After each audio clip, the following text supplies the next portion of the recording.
우리가 잘 사용하는 단어 중에 정체성이라는 단어가 있습니다. 정체성이라는 단어가 가지고 있는 뜻은 변하지 않는 존재의 본질을 깨닫는 성질 또는 그 성질을 가진 독립적 존재입니다. 그래서 정체성의 핵심은 변하지 않는 것, 어느 특정한 것으로 규정되는 것, 그 대상에 대한 정의이고 그 대상에 대한 성질을 나타내는 것이라고 할 수 있죠. 그리고 이 정체성이라는 것은 그러다 보니까 사물에게만 있는 것이 아니라 사람에게도 정체성이라는 것이 있어요. 철학자들이 많이 하는 질문 중에 이런 질문이 있죠. 나는 누구인가? 나는 무엇인가? 인간은 무엇인가? 이게 정체성에 대한 고민인 거죠. 정체성에 대한 질문인 거죠. 성경에서 우리를 규정하는 말씀은 많이 있어요. 그러니까 우리의 정체성, 성경에서 이야기하는 우리의 정체성은 참 다양합니다. 이런 것들이 있죠. 하나님의 아들로서의 정체성이 있고, 예수님의 제자, 그리스도의 제자로서의 정체성이 있고, 또 하나님의 백성, 또 하나님의 종, 하나님의 피조물, 이런 정체성이 있죠. 얼핏 보면 다양해 보이지만 이 모든 정체성들을 관통하는 공통점이 있습니다. 그것은 바로 하나님입니다. 하나님. 그리스도인들의 정체성이 그래서 어디에서 구별이 되는 거냐면은 우리의 정체성을 나타내는데 가장 중요한 것은 하나님이 있느냐 없느냐. 하나님이 있느냐 없느냐에 따라서 그리스도인으로서의 정체성이 규정되느냐 아니면 그리스도인으로서 인정되지 못하느냐, 이것이 나누어진다라는 것이죠. 성경은 하나님이 있는 것과 하나님이 없는 것을 그리스도인과 비그리스도인으로 나누고 있습니다. 그리고 그런 그리스도인으로서의 정체성을 가진 사람을 향해서 오늘 본문은 이렇게 권면하고 있는 거예요. 오늘 보면 14절 앞부분에 보면 너희는 믿지 않는 자와 멍에를 함께 매지 말라, 이렇게 규정을 하고 있는 것입니다. 이 말이 가리키는 뜻은 무엇일까요? 여기서 믿지 않는 자는 말 그대로 불신자를 뜻하기도 하고요. 또는 세상과 타협하는 것을 의미하기도 합니다. 그리고 멍에를 매지 말라라고 쓰여진 이 말은 원어적으로 해석을 하면은 균형이 안 맞는 멍에를 메고 있다라는 뜻입니다. 그러니까 이 멍에를 함께 매지 말라는 것은 같이 멍에를 메고 있지만 이게 균형이 맞지 않는 상태를 가리키는 거예요. 균형이 맞지 않는 상태. 마치 소와 당나귀가 같이 멍에를 맸을 때 균형이 안 맞는 것과 같이. 이게 그래서 신명기에 이런 말씀이 있거든요. 너는 소와 나귀를 결의하여 갈지 말며 라는 말씀이 있거든요. 또 레위기에 보면은 내 육축을 다른 종류와 교합시키지 말며 내 밭에 두 종자를 섞어 뿌리지 말며, 이 구약의 구약의 말씀의 맥락에서 이해가 되어야 되는 거예요. 그래서 이게 균형이 안 맞는 상태를 의미하는 것입니다. 그래서 이런 맥락에서 보면은 본문에서 이야기하는 이 멍에라는 단어는 불신자들과의 결혼, 또 우상 숭배, 그리고 도덕적인 타락, 또 거짓 사도들의 가르침, 이런 것들로 해석이 되어지는 거죠, 사실은. 바울은 성도로서의 신앙과 윤리적인 정체성을 유지하는 것을 오늘 본문에서 이렇게 권면하고 있는 것입니다. 그래서 사실은 이 말씀이 어디에서 많이 사용되어지냐면은 사실은 우리 자녀들이나 청년들이 믿지 않는 친구들과 연애를 한다거나 할 때 이 말씀을 가지고 와가지고 그러면 안 돼, 너희들. 이럴 때 많이 사용을 하죠, 사실. 그런데 사실은 고린도 교회만 해도 믿지 않는 자와 결혼하는 경우들이 많이 있었어요. 또 우리도 마찬가지죠, 사실. 다 믿는 가족들이 다 믿는 가족도 있지만 그렇지 않은 가족들도 많거든요, 우리 중에도. 그런 사람들에게 바울은 오늘 본문에 보면 멍에를 함께 매지 말라고 하지만 사실은 그런 가정들을 향해서도 한 말씀이 있어요. 우리가 전에 봤었지만 고린도전서 7장 12절 13절을 보면은 이렇게 말씀하거든요. 그 나머지 사람들에게 내가 말하노니 만일 어떤 형제에게 믿지 아니하는 아내가 있어 남편과 함께 살기를 좋아하거든 그를 버리지 말며, 어떤 여자에게 믿지 아니하는 남편이 있어 아내와 함께 살기를 좋아하거든 그 남편을 버리지 말라라고 하면서 헤어지란 뜻이 아니에요. 이거는 멍에를 함께 매지 말라는 건 그러면 내가 믿지 않는 가족과 내가 함께 할 수 없구나, 헤어져야 되겠다, 이런 뜻이 아니라는 거예요. 이 말씀 자체는 단순히 믿지 않는 사람과 물리적으로 함께 어울리거나 함께 결혼을 하거나 이러지 말라는 뜻은 아니라는 거죠. 바울만 해도 사실은 복음을 전하기 위해 수많은 불신자들과 접촉을 하고 불신자들과 어울리고 함께 식사를 하고 이방인들과 함께 거하기도 하고 그랬었잖아요. 바울만 해도.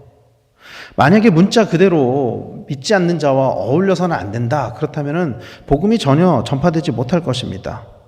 그리고 그렇다면 우리도 또한 이걸 문자대로 해석을 해서 그 말씀대로 살아야 된다면 그냥 우리끼리 공동체 생활하는 게 나아요. 어떤 이단들이 하는 것처럼 믿는 사람들끼리 어디 마을을 이루어가지고 거기서 우리끼리 자급자족하자, 이게 맞는 거죠, 사실은.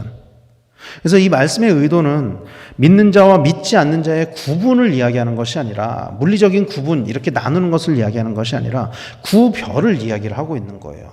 구별, 그리스도인으로서의 정체성을 지켜야 한다라는 것을 말씀하고 있다라는 것이죠. 정체성.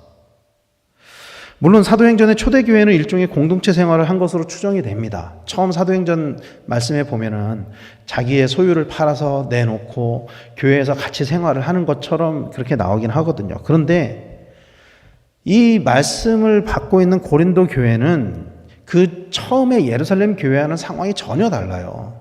전혀 달라요. 고린도 지역 자체가 이방인들이 사는 지역이잖아요. 완전히 이방 지역인데다가 유대인들과 이방인들이 섞여서 신앙생활을 하던 곳이란 말이에요, 고린도 교회는. 그리고 그 지역 자체가 우상숭배가 굉장히 만연한 곳이었기 때문에 이 처음에 오순절 마가의 다락방 사건의 그 예루살렘 교회와 고린도 교회는 상황이 전혀 다르다라는 거예요. 그런 이유로 바울은 고린도전서 5장에서 불신자와 절대로 사귀지 않으려면 세상 밖으로 나가라는 말과 같다. 그 말은 불신자와 절대로 사귀지 말라는 거는 이 세상에서 살지 말라는 말과 같다 라면서 불신자와 함께 있는 것은 죄가 아니다, 이렇게 말씀을 하고, 오히려 믿는 자가 믿지 않는 자처럼 행동을 할 때 그것이 문제다라고 말씀을 하고 있는 거예요. 그러니까 물리적으로 함께 있는 것을 책망하는 것이 아니라 함께 있으되 그 안에서 구별이 돼야 되는데, 믿는 자와 믿지 않는 자의 삶이 구별이 되지 않는 것에 관해서 말씀을 하고 있다라는 것입니다. 그러므로 우리는 믿는 자로서 세상과 구분된 삶이 아니라 구별된 삶을 살아야 한다라고 말씀을 하고 있다라는 것이죠.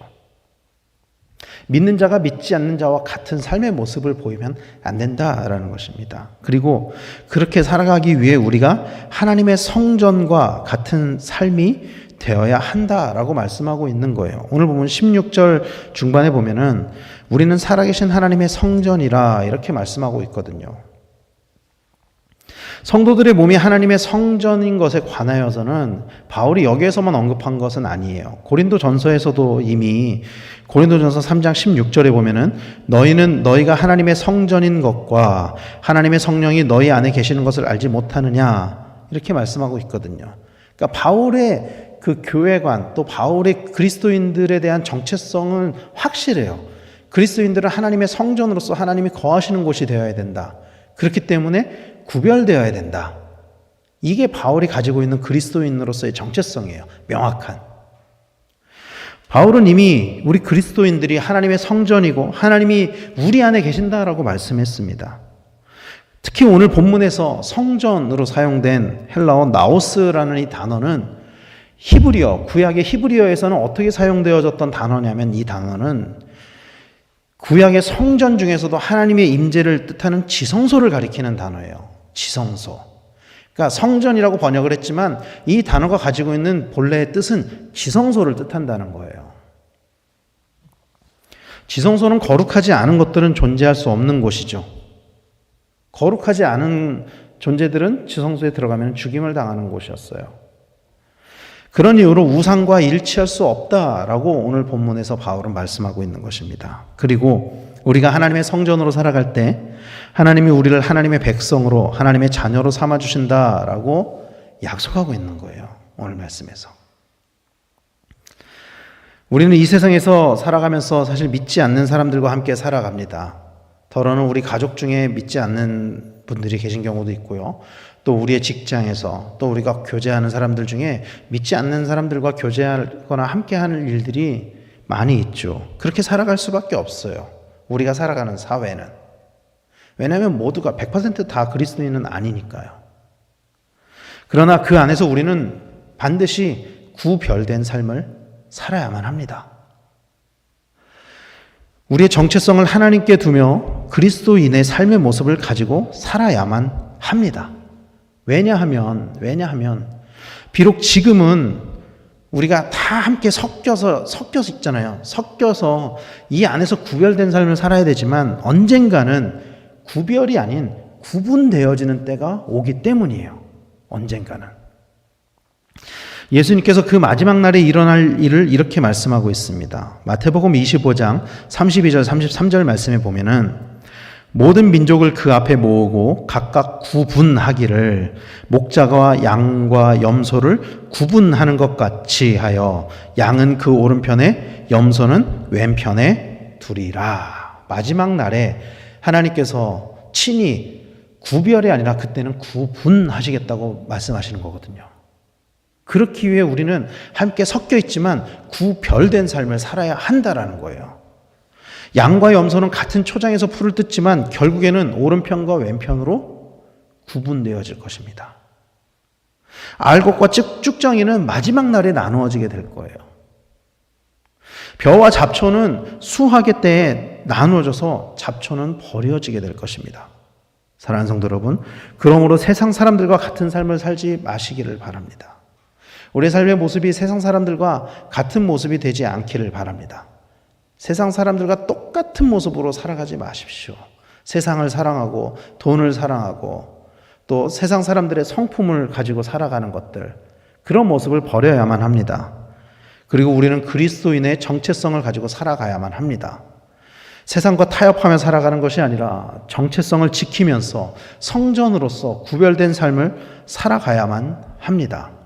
구별된 삶을 살아간다는 것은 우리 안에 계신 하나님이, 우리 안에 계신 예수님이 나타나는 것입니다. 드러나는 것입니다. 그래서 초대교회 성도들이 그리스도인으로서 살아가면서 그 구별된 삶으로 인해서 로마를 변화시켰던 것처럼 그들의 구별된 삶으로 인해서 로마가 결국에는 기독교 국가가 됐거든요. 우리 또한 우리 주변에 믿지 않는 사람들에게 그런 구별된 삶을 살아감으로써 그리스도의 선한 영향력을 발휘해서 날마다 승리하시는 우리 강백교회 성도님들 다 되시기를 축원합니다. 그래서 마지막 날에 구분되어질 때 우리 모두가 하나님의 그 오른편의 양의 자리에 구분되어지기까지 그런 구별된 삶을 살아가시는 우리 성도님들 다 되시기를 예수님의 이름으로 간절히 축원합니다. 기도하겠습니다.